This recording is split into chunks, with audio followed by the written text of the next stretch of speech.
My name is Mark Laaser, and I'm a pastoral counselor at Faithful and True Ministries here in Eden Prairie, Minnesota.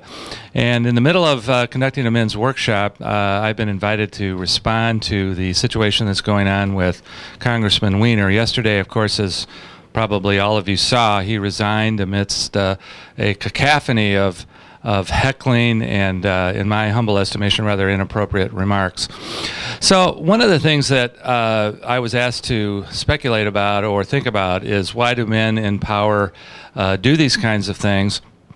As a Christian myself, one of the things that I think about in terms of my understanding of Scripture is that this kind of sexual sin has been throughout the history of humankind and certainly throughout the history of the Bible. I think of three individuals in the Old Testament. First of all, Samson, who was widely thought to be the strongest man in the world, succumbed to what some might consider even a love dependency or a love addiction with Delilah. Generally, the man who is considered to be the greatest king in the history of Israel was a man who voyeured a woman and later had her husband murdered to cover up his sin. Generally considered to be the wisest man in the history of the Jewish people, Solomon, the Bible reports that he had 700 wives and 300 concubines, and evidently none of that was completely satisfying.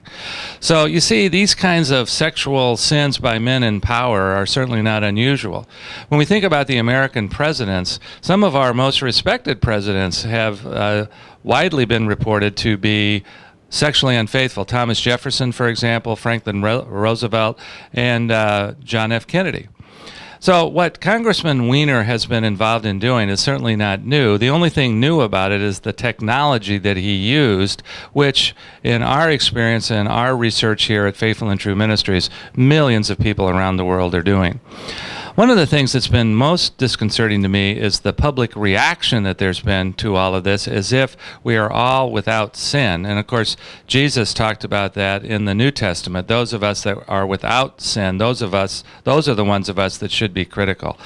Well, what is it about this whole case that's fascinating to us? And perhaps maybe it is the fact that many of us, I know myself historically included, are guilty of such sexual sins and the lying to cover it up. So perhaps one of my reactions to this is that we should examine ourselves before we get too critical of others.